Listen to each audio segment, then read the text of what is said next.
mais um módulo iniciando na nossa escola dominical. E dessa vez nós vamos falar sobre soterologia. Nós já estudamos antropologia, cristologia, né? O Velho Testamento ali é panorama. Nós tivemos mais outras doutrinas e agora nós vamos para a doutrina da salvação, soterologia. Mas nós precisamos conversar primeiro, né? Vamos conversar um pouquinho. E nós precisamos da participação do pessoal. E para a gente começar a falar sobre doutrina da salvação, nós precisamos entender duas coisas. Então, primeira coisa é o motivo de por que eu devo ser salvo. Se a pessoa não sabe, então fica mais difícil de levar a palavra e o evangelho da salvação. Então, eu gostaria de convocar aí, agora eu vou precisar da participação, né? É preciso de um testemunho de alguém que se converteu em idade adulta, alguém que realmente houve aquela mudança, porque para mim, Ricardo, é mais difícil explicar alguns detalhes. Por quê? Porque o Ricardo, ele já nasceu, minha mãe já era da igreja e a gente cresceu na igreja, a gente cresceu já nos caminhos, aprendendo sobre como seguir os caminhos do Senhor. Mas aquela pessoa que se converteu depois de já de vivência, né, ali na sua juventude, ou mesmo já adulto, e conseguiu perceber a ação do Espírito Santo de uma forma diferente. Eu gostaria aqui de um testemunho de alguém que se converteu já, não na idade de criança, mas já adulto. Alguém pode me ajudar? Então vamos lá. Alguém tem um microfone aí para a gente... Eu esqueci o microfone sem fio, que ia ajudar.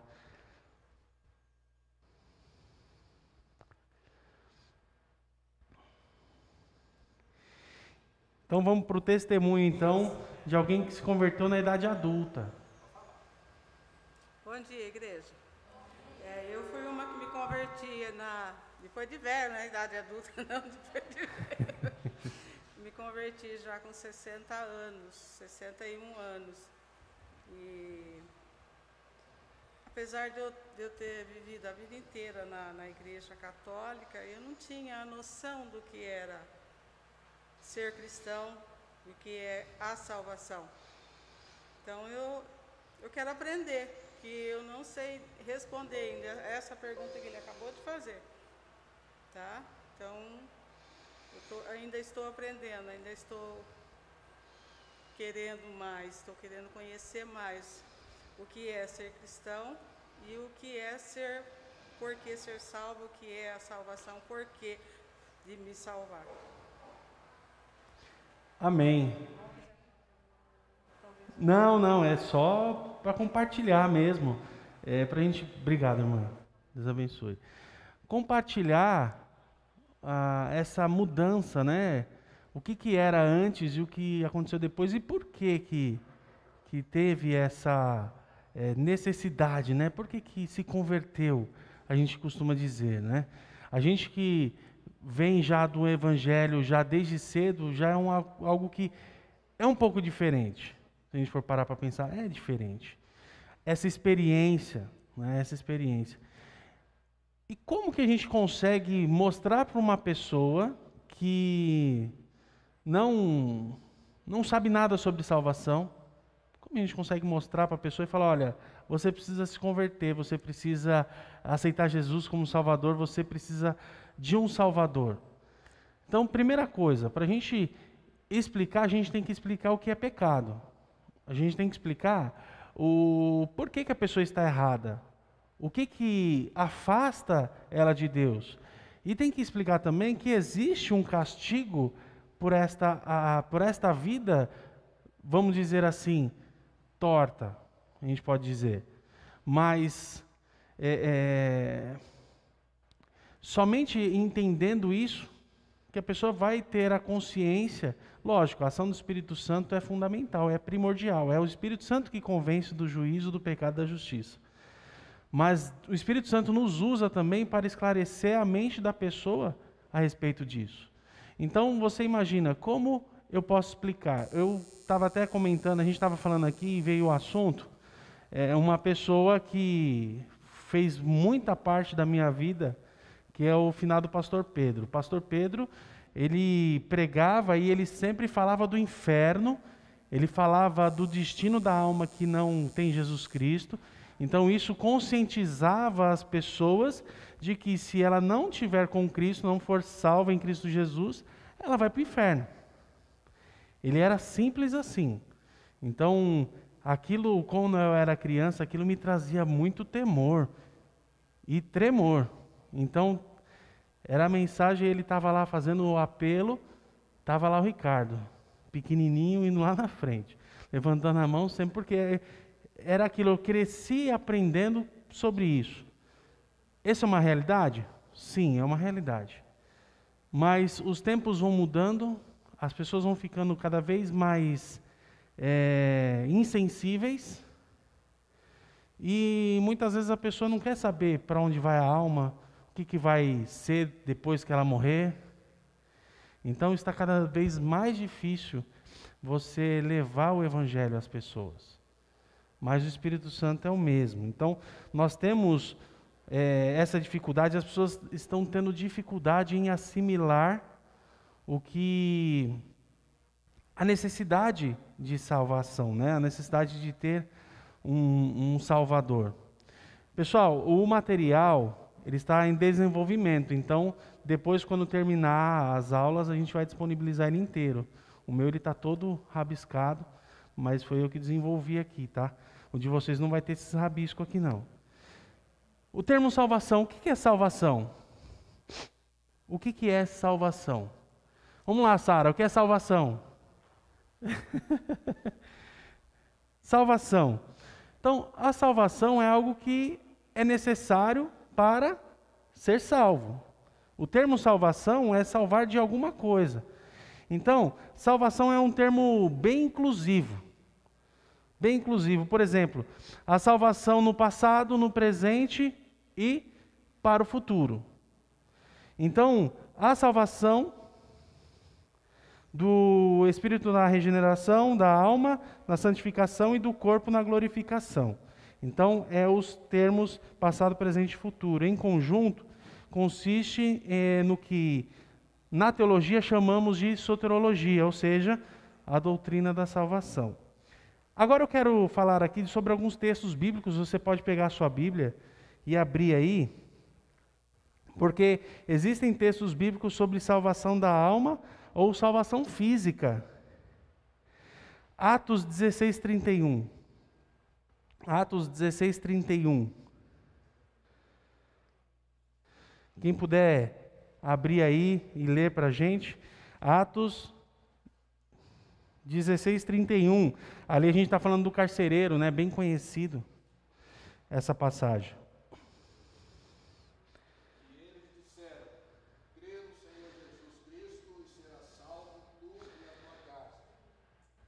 Então, crê no Senhor Jesus Cristo, será salvo tu e tua casa. Esse é um versículo que eu usava ele antes, quando eu apresentava o plano de salvação, onde a gente fala, crê no Senhor Jesus Cristo, será salvo.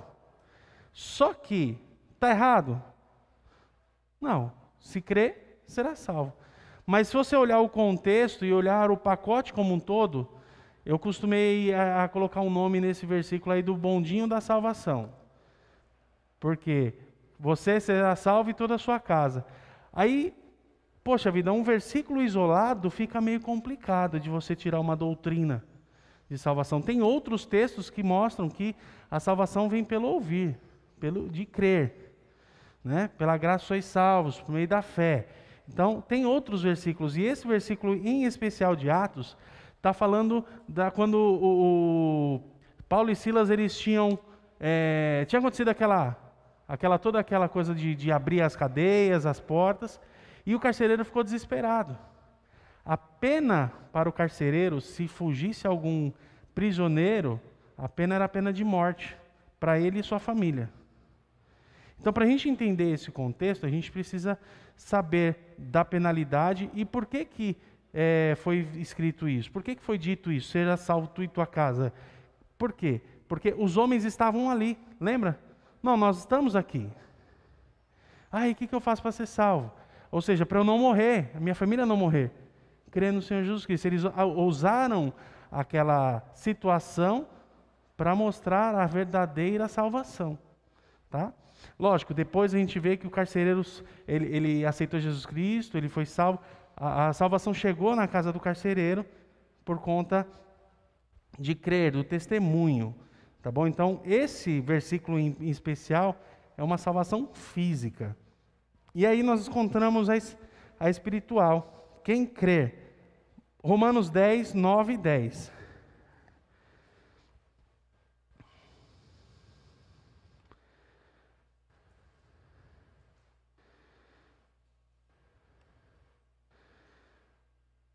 Antes de ir no Romano, deixa eu abrir o Atos aqui, já que está na tela aí em cima. Eu tinha esquecido. Atos, capítulo 16, versículo 31. Versículo 31. E responderam-lhe: crê no Senhor Jesus Cristo, será salvo tu e tua casa. O salvo aqui, está vendo? Ó, poupar alguém de sofrer. Vocês conseguem acompanhar aí? Está um pouco ruim, né? Está meio pequeno. Eu não consigo aumentar isso aqui. Mas, poupar alguém de sofrer, preservar alguém que está a perigo da destruição, salvar ou resgatar, este será salvo, tá bom? De Atos. Agora vamos para Romanos. Romanos capítulo 10, versículos 9 e 10. Quem achar pode ler.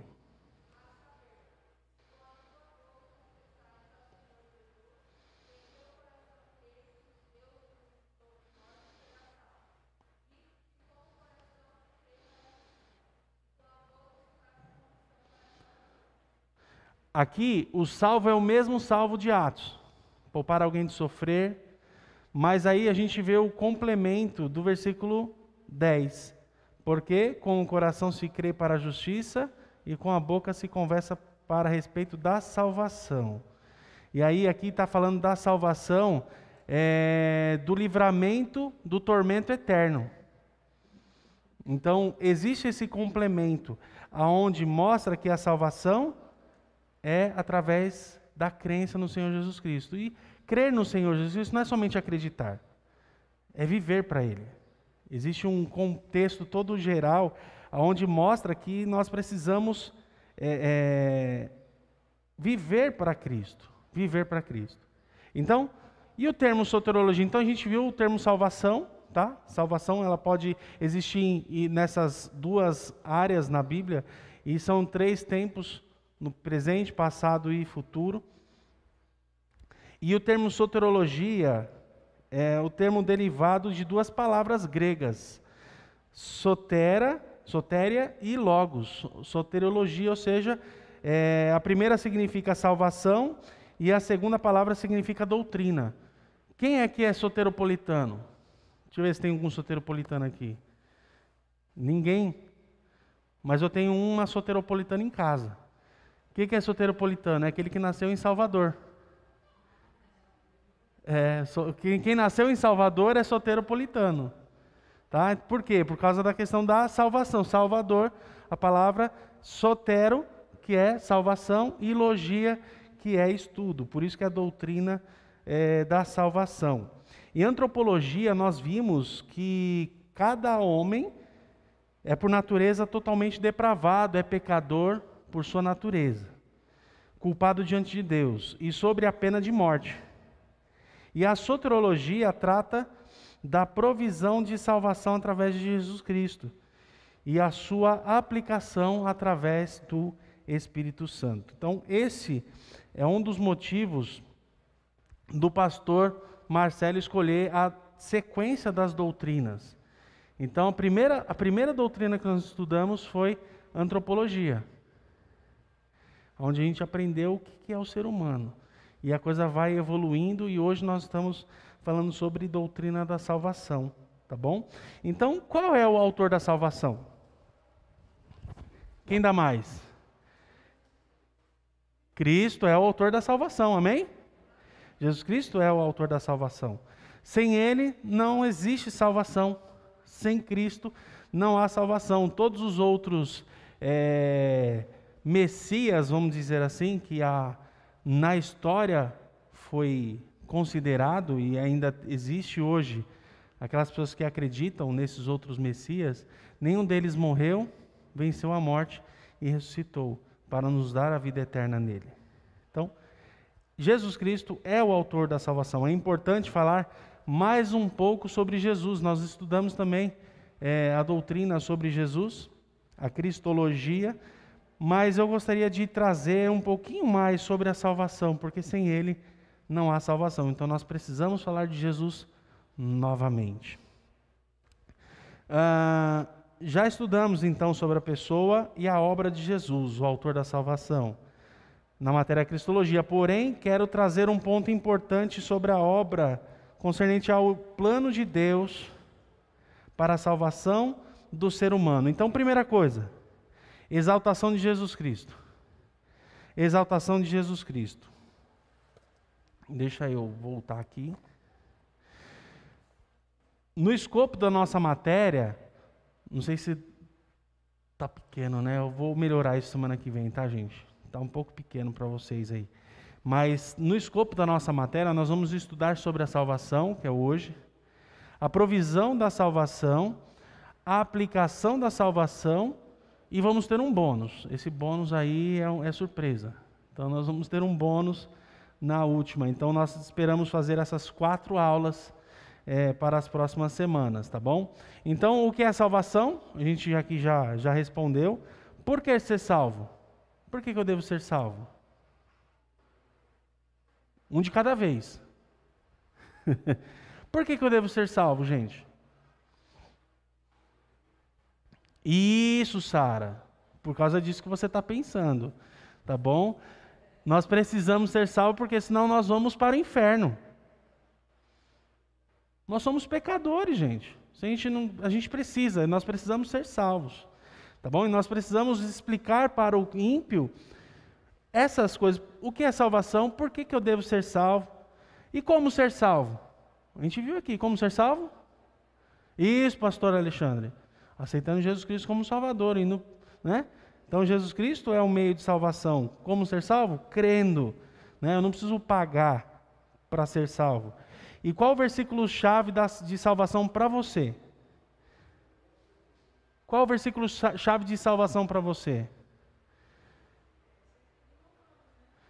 Esse de Romanos é um. Qual mais? Tem mais versículos de salvação. Você pensa em salvação, você lembra de um versículo. Eu lembro de João 3,16. Eu lembro de Efésios 2, 8 e 9. Que mais? Creio e ser batizado. Aí vai lá para a eclesiologia, que vai falar sobre o batismo, né? O batismo salva? Não responda agora. Você vai estudar depois, tá bom? Então, assim, são vários os versículos que traz essa alusão à salvação. E a salvação sempre é baseada em Jesus Cristo. Sempre. No Antigo Testamento ou no Novo Testamento, sempre é apontado Jesus Cristo como autor da salvação. E é importante dizer aqui, irmãos, que esta é uma posição e não discussão. Várias são as linhas de pensamentos teológicas sobre a salvação. Nós temos o calvinismo, o arminianismo, as formas de salvação. Não, a gente não quer discutir esses assuntos. Nós vamos apresentar a posição que nós cremos, que a nossa igreja crê, que nós pregamos, tá certo? Então, não iremos debater sobre o tema, mas ensinar aquilo que nós cremos e aprimorar o conhecimento sobre o assunto, tá bom? Então, salvação. Soteriologia e Jesus a gente falou aqui. Então, Deus criou tudo perfeito. E Jesus Cristo, Ele é o autor. E a exaltação de Jesus Cristo, o que é a exaltação? É o mais alto grau de glorificação de Jesus Cristo. As Escrituras falam e exaltam da exaltação de Jesus Cristo. Eu queria separar um versículo, tem vários versículos aqui, mas eu separei um versículo para a gente poder conversar um pouquinho. Hebreus 10, 12. Hebreus 10, 12.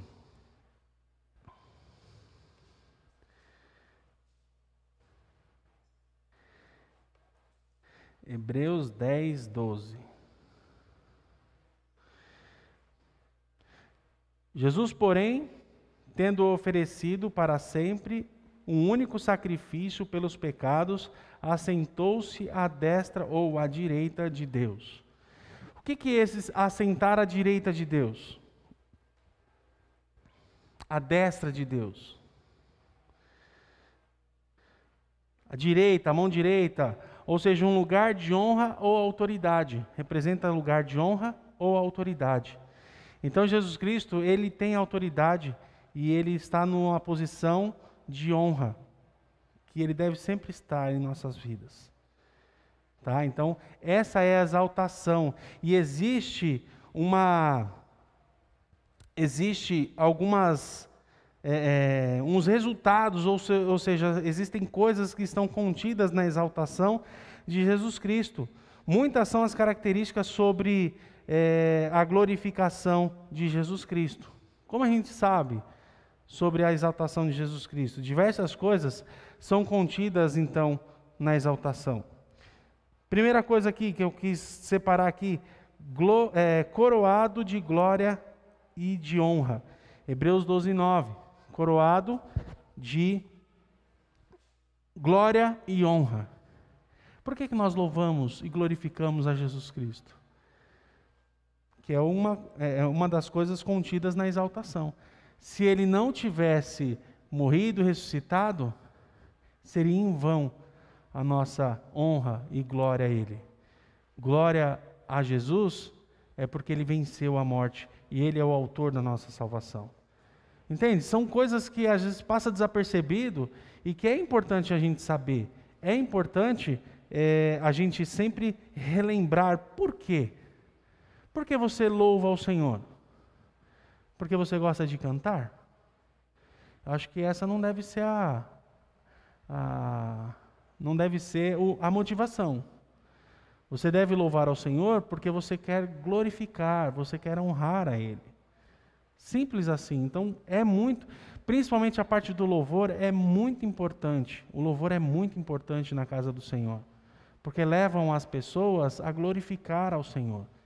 Por isso que, na minha visão e opinião, o louvor deve ser cristocêntrico, assim como a mensagem deve ser cristocêntrica. Hoje em dia nós temos músicas e palavras egocêntricas. Existem pregadores aí que são famosos e que ganham fortunas em suas palestras, mas se você parar para olhar e ouvir a mensagem, são mensagens egocêntricas. Você vai vencer, você já ganhou, você aí começa a usar textos bíblicos para defender a posição. Então, não devemos esquecer que Jesus Cristo, Ele deve ser sempre exaltado. Outra coisa que Ele tem é um nome que está acima de todo o nome. Filipenses 2,9. O nome que está acima de todo nome. E também Ele serve a igreja como sumo sacerdote. Serve a igreja como sumo sacerdote. Hebreus 4:14, 5:1-10. Então, Hebreus está falando muito sobre essa questão do sumo sacerdote, que é o verdadeiro, o real sumo sacerdote perfeito, oferecendo seu próprio sangue e orando para que se fossem guardados e unificados os seus. Então, Jesus Cristo, Ele orou para que nós sejamos um. E essa questão de ser um, que é um corpo, como o pastor pregou semana passada, falando sobre o corpo, que ele precisa ser unificado, e um corpo doente, você sente Você sente esse corpo doente. Se está faltando uma unha, vai estar delicado embaixo da unha, onde estaria a unha. Então, tudo há uma necessidade, tudo há um porquê. E na casa de Deus, não é diferente. E todas as coisas foram colocadas debaixo dos seus pés. Efésios 1, 22. E nesse sentido, ele é hoje o rei em um reino eterno. Jesus Cristo, ele é rei. Ele reina sobre as nossas vidas. Ele deve reinar sobre as nossas vidas. E o que é um rei? O rei manda e o súdito obedece. É difícil isso para a gente hoje, né? A gente que vem olhando o tempo passar, a gente vem vendo as coisas mudarem. E como hoje está uma geração melindrosa. Nada contra, tá? Mas é que é uma questão de evolução. Não evolução criacionista, mas eu estou falando de evolução que as pessoas vão mudando. Estava falando com o Hermes ontem que até o cachorro evoluiu. Até os cachorros hoje são mais inteligentes, fazem coisas que, vou te falar, eu não fazia há 20 anos atrás. Terrível. E o ser humano também. A gente estava falando nesse mesmo contexto sobre o Senai. A gente fez Senai e o Senai... Quem fez Senai aqui, além de mim e do Hermes? Outra pessoa fez Senai? Senai é assim, ó. Na minha época era o seguinte. Quem entrava no Senai era zoado. Não, é igual o calouro, né? Entra na faculdade, o pessoal vai lá, pinta, pedir dinheiro no farol. No Senai não fazia isso, mas no Senai era um semestre inteiro sendo zoado. Tendo que fazer coisa para os que já estavam lá. Às vezes você perdia até a mistura da sua marmita, porque o cara do termo maior queria e você tinha que dar. Se fizer isso hoje, é bullying. Hoje, eu não sei como é que deve estar o Senai hoje, deve estar muito chato. Deve estar muito chato o Senai, porque era legal. E principalmente quando você tinha alguém conhecido já de um termo mais velho, então ninguém mexia com você. Então esse era meu caso, então eu passei ileso. Eu passei ileso. Mas acontecia. E as coisas vão mudando. E Deus criou tudo perfeito, o homem estragou tudo. Deus planejou salvar o homem, mas somente em Cristo há salvação. Então a gente vê que a salvação, ela não mudou. A pessoa de Jesus Cristo é o mesmo ontem, hoje e eternamente. Mas, como eu disse no começo da nossa aula, que as pessoas mudaram o conceito de salvação. É bíblico. As pessoas não mudaram o amor de muitos esfriará, não é isso que a palavra diz? Então as pessoas não estão nem aí para os outros. Não estão nem aí para si própria. É só você ver o índice de suicídio. E há controvérsias, tá? Há controvérsias, porque quando a gente estudou a autoconfrontação, a gente viu que o suicídio é um amor elevado a si próprio. Eu me amo tanto que eu não aceito passar por uma determinada situação e eu vou tirar a minha vida. Porque eu me amo tanto e que eu tiro a minha vida para que eu pare de sofrer. Então, mudou o conceito de salvação. Há 20, 30 anos atrás, a pessoa chegava na igreja, era difícil ter um domingo que não existia pessoas se convertendo ao Senhor. Era difícil. Hoje em dia, não. E não é culpa nossa. Não é culpa nossa. Não é culpa de ninguém. Isso tem acontecido. E nós temos que fazer diferente. Nós temos que entender aonde estamos inseridos e como usar ferramentas para levar a salvação àquelas pessoas. Existem várias ferramentas que nós podemos usar. Lembre-se da mensagem? Vivendo o novo? Nós temos aí um futuro para viver o novo.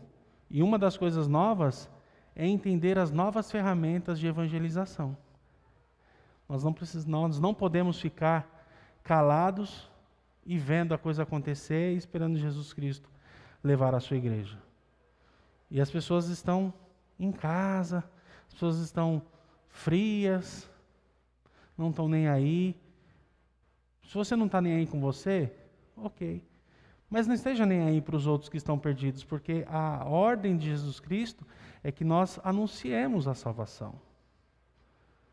Então, nós estamos sendo falhos, né? Então, como a gente está falando de salvação, vai entrar essa confrontação sempre, viu? Se você quiser ficar na sua mesmice, você não quer receber puxão de orelha do Espírito Santo, porque não sou eu que estou falando, é o Espírito Santo que vai falar no seu coração.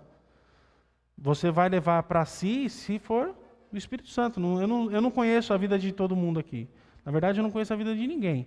O único que pelo menos eu estou mais perto, que a gente se convive junto, é o Hermes. Que a gente convive junto de segunda a sexta. Então, a gente está o tempo todo junto lá na empresa. Mas, mesmo assim, eu não conheço.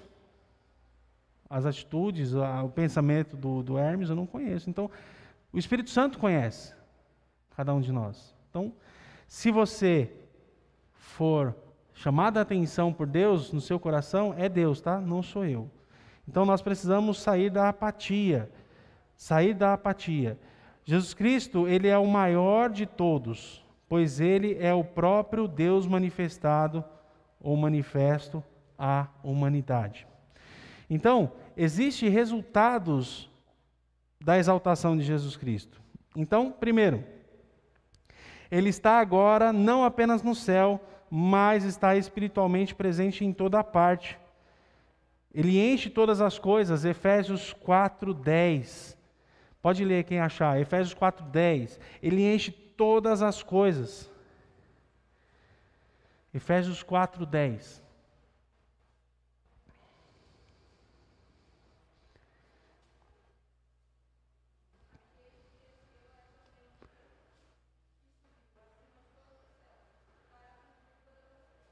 Então, nele estão todas as coisas, Ele enche todas as coisas. Então, Jesus Cristo, Ele está presente. Amém? Jesus está presente. Ele levou o cativo o cativeiro. Aí, quando eu lembro dessa frase, desse texto de Efésios 4:8, que Jesus Cristo levou o cativo o cativeiro, eu lembro de uma vez que eu estava lecionando escatologia nos jovens, lá em Vila das Mercês. E sabe como que é jovem, né? O jovem gosta de tirar um barato. Gosta. E aí a gente estava ensinando e falando dessa parte que existia o Hades, que é o lugar dos mortos, onde Jesus Cristo levou o cativo o cativeiro, ou seja, aqueles que morreram em Cristo, aqueles que morreram, que vieram salvos, eles iam para o paraíso. E aí quando Jesus Cristo morreu e ressuscitou, aqueles que estavam no paraíso foram para o céu junto com Ele. E os que morreram ímpios, eles continuam lá no Hades, no inferno.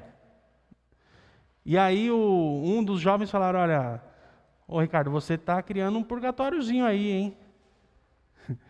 Mas a gente precisa entender o contexto da coisa. Lembra do rico e Lázaro? Qual foi a situação que eles se encontravam ali? Rico e Lázaro, vamos aqui lembrar. Rico estava lá no Hades, só que Lázaro também estava no Hades. Só que um estava no paraíso e outro no lugar de tormento. Existia um abismo, aonde o rico falou com o pai Abraão, deixa que ele vá lá, anuncie, não é? Para que o povo não venha para onde eu estou. Ou seja, eles se viam, só que eles não tinham contato.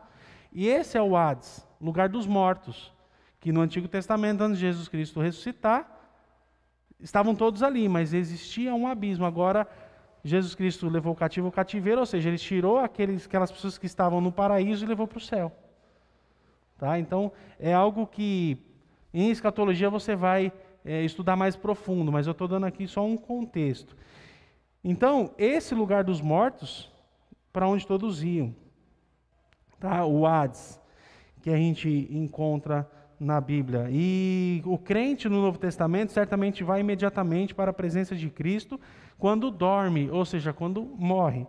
Tá bom? Então, Filipenses 1:23, 2 Coríntios 5, 6 a 8. Eu estava assistindo uma palestra sobre essa questão do sono da alma.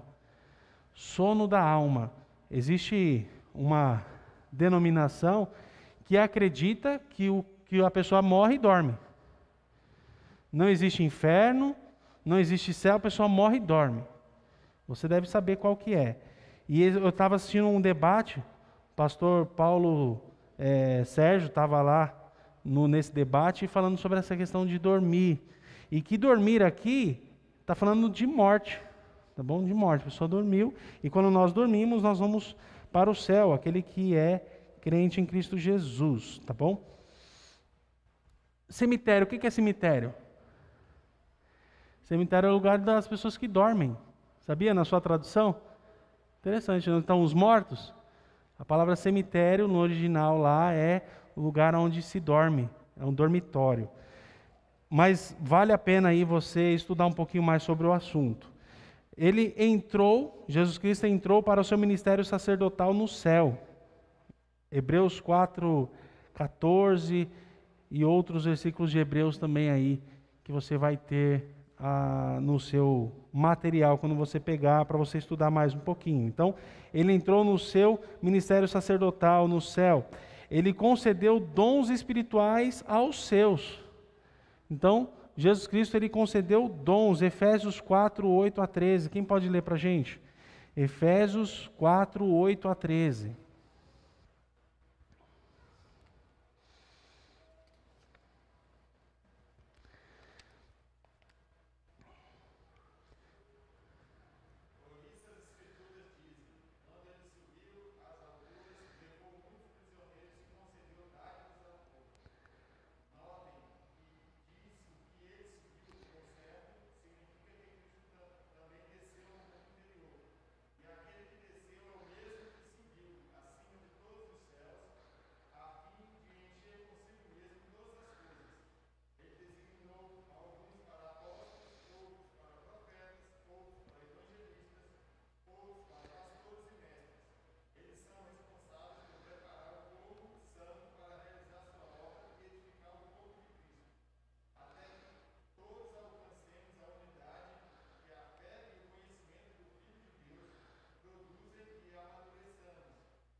Então ele deu dons, ele repartiu dons na igreja.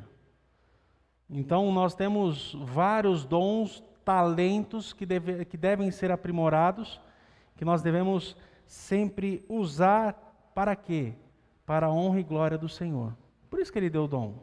Senão a gente não teria porquê a gente ter dons, né? Existem dons e talentos, são coisas diferentes, muito parecidas, mas diferentes. Então, eu posso ter um dom de música? Posso. Mas o Ricardo aqui não tem dom de cantar. Ou não tem, desculpa, talento para cantar. Então não tem talento. Pode ter dom, mas não tem talento. Então são coisas diferentes.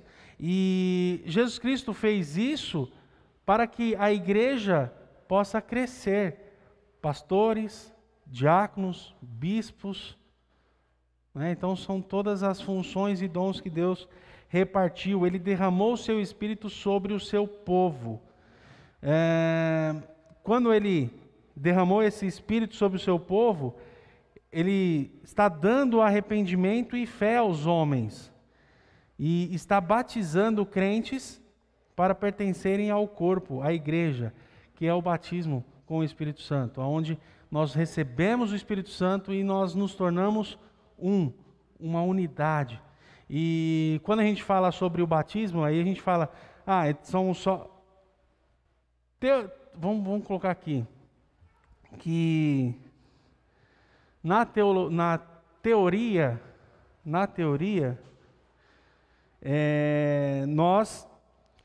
qual é a sequência? A pessoa aceita Jesus Cristo, certo?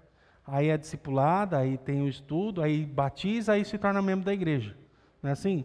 Mas mas o corpo de Cristo em si, não igreja local, mas o corpo de Cristo, a pessoa ela se torna membro do corpo de Cristo a partir do momento que ela recebe Jesus Cristo como Salvador, que recebe o Espírito Santo de Deus, e ele se torna o corpo de Cristo. tá bom? Então, existem diferenças entre igreja local e igreja universal. Não universal do reino de Deus, mas a igreja universal que eu digo, é a igreja que é a igreja de todos os santos, de todos aqueles que aceitaram Jesus Cristo. Então, diante da apresentação da salvação e o autor da mesma, vamos entender os propósitos de Deus e as demais informações sobre soteriologia. Então, nós vamos ver a provisão da salvação, o propósito de Deus de implantar a salvação. Por que Deus, um Deus santo, um Deus justo, ele está travado, né? Vou sair aqui para ver.